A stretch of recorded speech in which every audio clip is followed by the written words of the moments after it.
So if you're watching this video, then more than likely you have Graves' disease.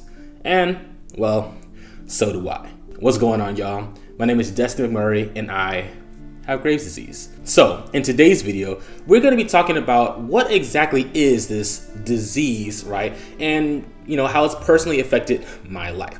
And I know everybody's story is just a little bit different, so I wanted to hop on here and kind of share how this has affected me, especially because I want my channel to be about health and wellness. Without further ado, what is Graves' disease?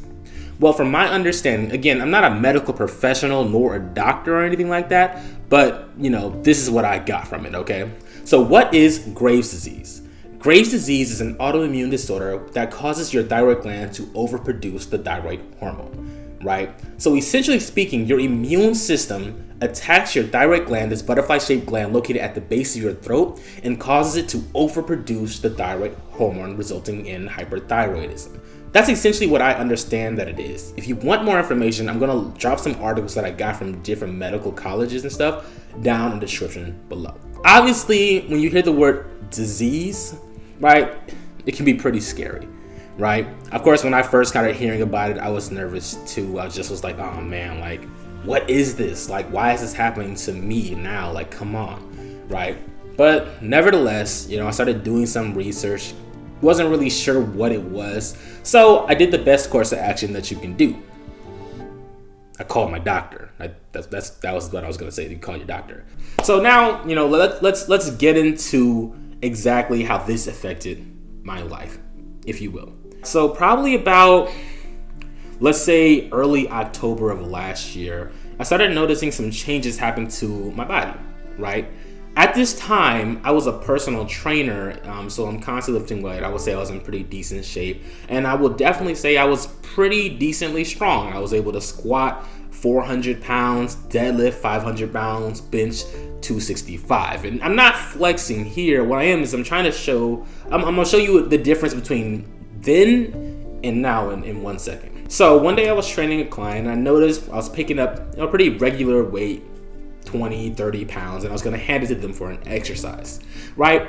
But what I noticed was after I gave them that weight, I was a little bit more, winded than normal, right? I just, I'm only just walking across the room, maybe 20 yards with that weight to give to them, and I was pretty out of breath, which was strange, especially for somebody that I would say I was working out on a regular basis. I was pretty well conditioned. I mean, this was my job after all. Nevertheless, I continued on as the day normally went, and I decided to go and do my workout per usual. And that's when something I noticed was really wrong, right? I was doing kettlebell squats, maybe 20 kg, nothing crazy, right? And after one set, I wasn't just tired, right? I had to literally sit down, catch my breath for at least 5 minutes. My head was spinning, my vision felt like it was going a little bit in and out, a little bit blurry. I was like, okay, I'm way too exhausted. I felt like I just ran a mile, and all I did was lift about 20 kgs for one set, about 10 reps, right? So I was like, okay.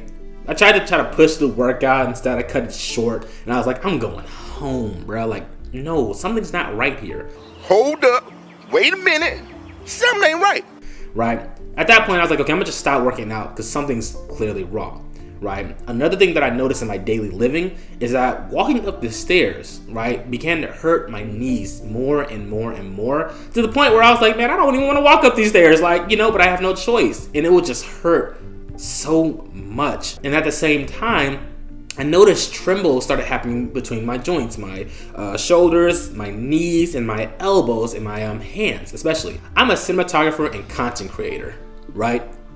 I need to be able to hold the camera still. Like, if not, you can get a bunch of jittery footage. So the way I found this out is I was doing an important video project with my big brother DJ, and he pointed it out. He's like, hey bro, like, your footage is a little bit shaky here, right? And I went to double and look at it again, and I was like, yeah, that is. And I know I've been feeling tremors, but I didn't know they looked or felt that bad. So now I'm like, okay, great, my body's tremoring. I can't hold a camera very well. Now this is really, really affecting my lifestyle. My training feels weak. Training other people, I'm having a hard time. And now when I'm doing my other business, it's affecting me too.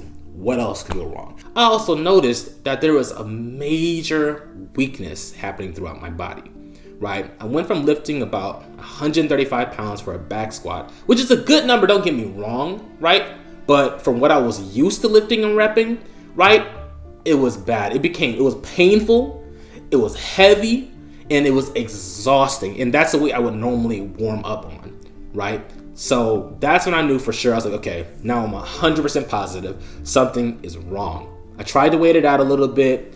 Even during this time, I proposed to my amazing fiance, but even so, I'm like, this isn't going away. Weeks went by, October went by. By the time November came, I was like, yeah, it's been about 4-ish weeks. It's time to contact somebody about this. So I made an appointment with my doctor, right? And this is where it gets interesting. So I went in for my first appointment. I told him my issue. He's like, okay, well, go ahead and do some blood tests. We'll come back and then we'll talk about it, right? We went ahead and did those blood tests.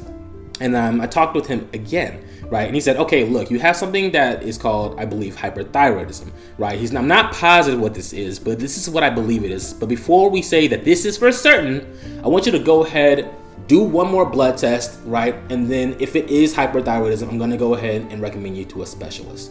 I was like, cool, right? Went ahead, got my blood drawn again. I mean, and they were taking vials. I took about 6 little vials of blood about this big. So I was like, okay, they're really going at it. Right. And then a couple days later, he contacted me and said, hey, you have hyperthyroidism. Time to go to an endocrinologist. Right. I was like, all right, cool. No problem. Eventually I met up with this doctor. Right. And what was tough about this is just a side note. Originally, I couldn't get in to see this doctor till like the 21st of February. Right. Mind you, we're about the end of January now. And I'm just like, oh, nah, we need to fix up now. So by the grace of God, right, we went ahead and put me on a waiting list, and I got an opening literally the next week. Can I say God is good? Because he is, all right? So I met up with the doctor. He started talking to me what he believed it was. He studied through all my charts, and he's like, hey, look, I think you have what's called Graves' disease. I'm like, disease? No, sir. Hold on, wait a minute. I'm healthy. I'm a trainer. I work out. I eat, decently besides some cakes and cookies here and there. I'm good. And he's like, well, besides all that, this disease doesn't really occur or matter as much to the things that you're naming, right? So I was like, okay, cool. What is this, right? Which he broke it down with the description that you can find pretty much anywhere with your doctor. And essentially, I was like, okay. He's like, I need to do one more test so we're absolutely certain, right? So we need to get another blood drawn. I was like, okay, great. Getting stabbed with more needles, fantastic. Test came back and he was like, okay, yes, you have Graves' disease. And he also, in the meantime, told me about basically the treatment options. So there are 3 normal treat options, at least that I remember him telling me and I was able to find on the World Wide Web, right? Number 1, surgery. So you can get your thyroid removed. That will fix the problem, but you'll have to be on medication for the rest of your life. Number 2, right, I think it's called radiology. Basically going to put a radioactive something in there, which causes eventually your thyroid to die. And then you have to be on medication for the rest of your life. And I was like, well, I don't want to do that, obviously, which he told me the 3rd option, which is the option that they only really recommend. The other 2 only are, I guess, in emergency situations, as far as I understood, is being put on a medication, right? Which I was like, okay, fine. I'm going to take that because obviously I don't want to take the other 2. All right, so the medication that they gave me was called methimazole, right? More than likely, I'm enunciating that completely incorrectly. So I'm going to probably put it up on screen, right? I don't know too much about the medication, but per usual, the, side effects sound like those drug commercials on the TV. So it was kind of nerve-wracking, to say the least. But after definitely do some prayer and, asking for advice through my family, I definitely came to the conclusion that this is the best option I can do right now. Life was just too painful. I couldn't do the things that I loved to do anymore, and that was just too frustrating to wait too long. I went ahead and got a medication. At this point, let's fast forward now, all right? I'm about going on 3 weeks on the medication, right? And I will say that life is good. Life is really, really good right now. Walking up the stairs, it's no longer a problem. I can squat my body weight, right? Not with actual weights. I haven't been cleared to work out yet, but like normally without pain, right? Now, one of the big ones is that push-ups. I did a push-up test originally, right? And man, 2 push-ups were such a struggle, right? When this was all going on. I mean, 2 push-ups, I couldn't even do them. It hurt, I was trembling, and I was weak. Now I can do about 5 push-ups, little to no problem. Pain from 100% is now down to probably like 20%, and trembles have definitely been cut about half right now. Now you gotta know with this medication, as far as I've been told, it takes a while for it to fully kick in. It takes weeks, right? I'm talking 4 to 6 weeks before you really start feeling something. So I'm not trying to expect too much. I'm really trying not to be anxious, but I am definitely excited because I'm able to do little things again. I can jog a little bit without pain now. I can walk up the stairs with no pain now. It's a piece of cake. I can even skip a step. I got some pep in my step now, right? Which feels really good for my confidence, right? That I can tell that my strength is returning. I'm not as tired anymore. I've got more energy now. Life is good. I'm definitely feeling blessed, but there's a long road to recovery. From what I understand, this medication, you can take it up to 3 months, but it could also be up to 2 years. It really depends on your body's anatomy. It depends on you, right? But not like you can make a difference. It depends more so on you and what your body can do.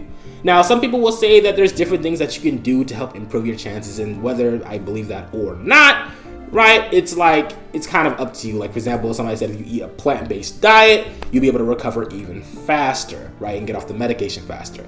Obviously, I'm not going to sit here and push that, whether it's true or not, because I don't believe there's any scientific-based evidence that can prove that. But, you know, if it worked for them, then that's great. I love that, you know what I'm saying? When I stopped working out, I went from about 197, 198, and I dropped all the way down to 185, right? Lost a little bit of muscle, lost a good amount of fat.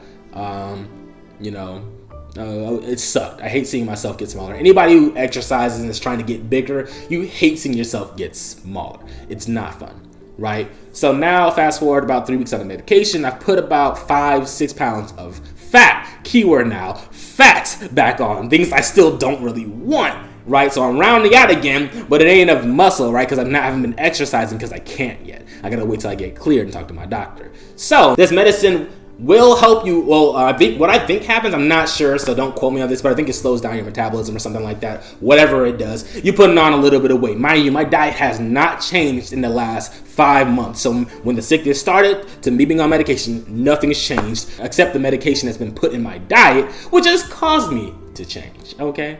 So for the most part, that's my story of Graves' disease.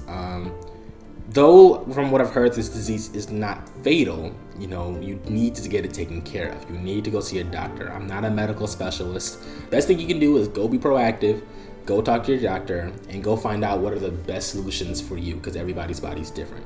I hope you guys are able to get some encouragement out of this. Know that you are not alone in this fight. I'm here, and a bunch of other people watching this video are right here with you.